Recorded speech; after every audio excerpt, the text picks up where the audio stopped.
आज की वीडियो में हम बात करने वाले हैं कि ई वे बिल कैसे बनाया जाता है और ई वे बिल के लिए क्या क्या रिक्वायरमेंट होती है और ई वे बिल किस तरीके से बनाया जाता है। सारी चीज़ें के बारे में हम आज की वीडियो में जानेंगे। तो दोस्तों चलिए शुरू करते हैं। सबसे पहले दोस्तों आपको ये जानना ज़रूरी है कि ई वे बिल में कुछ बदलाव किए गए हैं अभी हाल ही में। तो ई वे बिल में ये बदलाव किया है कि पहले 50,000 से ऊपर अगर बिल का अमाउंट होता, आपके माल के बिल का अमाउंट, तो ई वे बिल की रिक्वायरमेंट होती, ई वे बिल मान्य ज़रूरी था।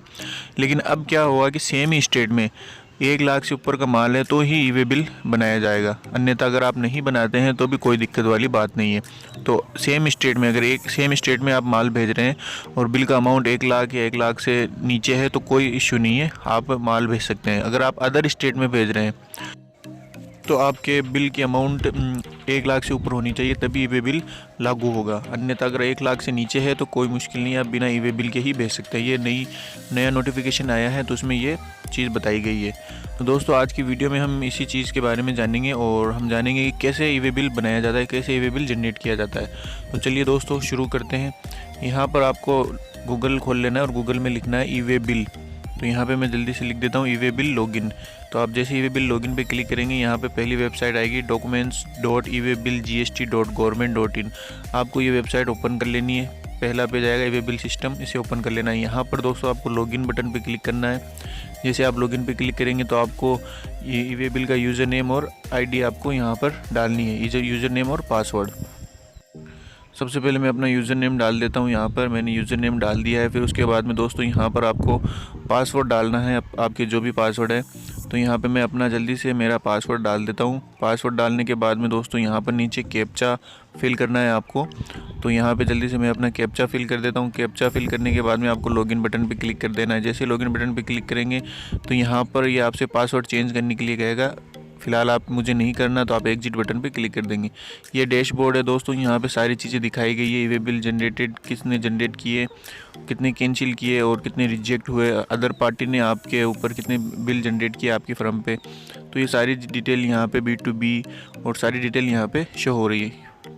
साइड में दोस्तों ई वे बिल का कॉलम है, उस पर आपको क्लिक करना है। यहाँ पे सारी चीज़ें जनरेट न्यू अपडेट कर सकते हैं आप व्हीकल को, पार्ट बी को भी अपडेट कर सकते हैं आप, और ट्रांसपोर्टर को भी अपडेट कर सकते हैं आप, और ई वे बिल कैंसिल भी कर सकते हैं। तो फिलहाल मुझे जनरेट न्यू पे क्लिक करके आपको बताना है कि कैसे बिल बनाया जाता है। तो जैसे जनरेट न्यू पे क्लिक करेंगे दोस्तों यहाँ पर आउटवर्ड पे ऑटोमेटिक क्लिक रहेगा, क्योंकि आप सेल कर रहे हैं तो आउटवर्ड हो गया, और सप्लाई यानी कि माल की आप सप्लाई कर रहे हैं।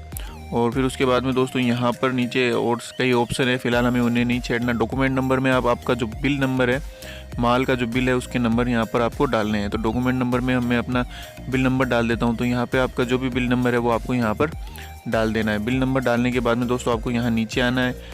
बिल फ्रॉम में तो आपकी डिटेल दी हुई है, ठीक है दोस्तों। और नीचे यहाँ पे एक बार आपको डेट देख लेनी है, डेट है, और ट्रांजैक्शन टाइप रेगुलर ही रहेगा। बिल फ्रॉम यहाँ पे आपकी डिटेल, आपके फर्म की डिटेल, आपकी कंपनी की डिटेल यहाँ पे शो हो रही है। फिर उसके बाद में दोस्तों यहाँ पे आपको नीचे आना है। यहाँ पे बिल टू यानी कि अदर पार्टी, जिस पार्टी के पास आप माल भेज रहे हैं उसकी डिटेल यहाँ पर शो होनी चाहिए। तो यहाँ पर दोस्तों आपको क्या करना है, या नेम पूछ रहा है तो आपको उसका नेम नहीं लिखना है, डायरेक्टली उसके GST नंबर यहाँ पे लिख देनी है, ताकि सारी डिटेल यहाँ पर शो हो जाए। तो यहाँ पर मैं अदर पार्टी की GST नंबर लिख देता हूँ डायरेक्टली।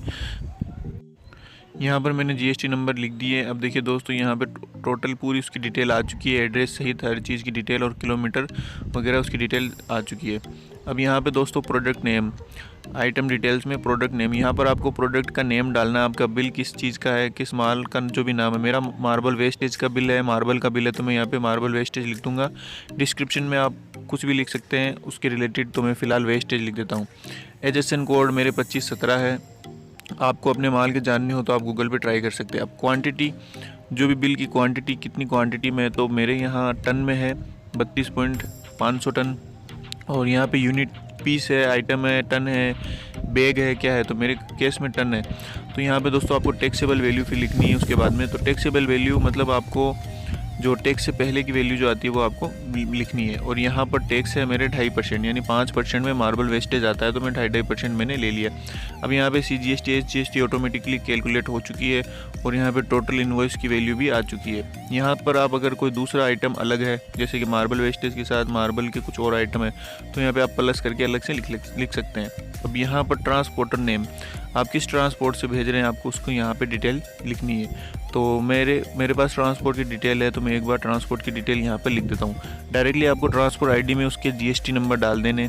जैसे आप जीएसटी नंबर डालेंगे तो ऑटोमेटिकली ही उसकी पूरी की पूरी डिटेल यहाँ पर शो हो जाएगी।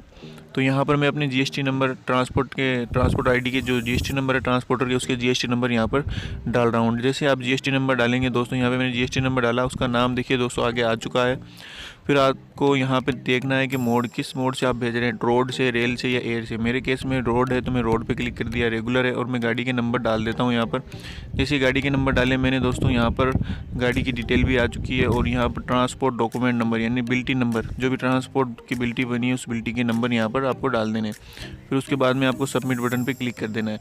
जैसे मैं सबमिट बटन पर क्लिक करता हूँ, क्लिक करने के बाद में दोस्तों यहाँ पर एक कॉलम आपके सामने में आएगा, और सबमिट बटन पे क्लिक करने से पहले एक बार आप जांच लें पूरे तरीके से कि आपने सही चीज़ें फिल की नहीं की, ये सब चीज़ें जानना ज़रूरी है। जैसे सबमिट बटन पे क्लिक करेंगे तो यहाँ पे alert some field GSTR1 not filed, आपको कोई बात नहीं, कंटिन्यू पे क्लिक कर देना है। जैसे आप कंटिन्यू पे क्लिक करेंगे दोस्तों, यहाँ पर आपका ई-वे बिल जनरेट हो चुका है। ये देखिए दोस्तों, पूरा का पूरा आपका ई-वे बिल जनरेट हुआ शो कर रहा है। यहाँ पर सारी चीज़ें आपकी यहाँ पे शो कर रही है। आपको प्रिंट पे क्लिक करेंगे तो ऐसे कैसे ही प्रिंट हो जाएगा, और डिटेल प्रिंट पे क्लिक करेंगे आप तो इस तरीके का प्रिंट हो जाएगा। तो आपको दोनों ही में मान्य है, कोई इश्यू नहीं है। ई-वे बिल नंबर आ चुके हैं, बार कोड जनरेट हो चुके हैं, दोनों में से कोई सा भी आप प्रिंट कर सकते हैं। तो दोस्तों आज की वीडियो में इतना ही। अगर आपको वीडियो अच्छी लगी हो तो सब्सक्राइब करें, लाइक और शेयर करना ना भूलें।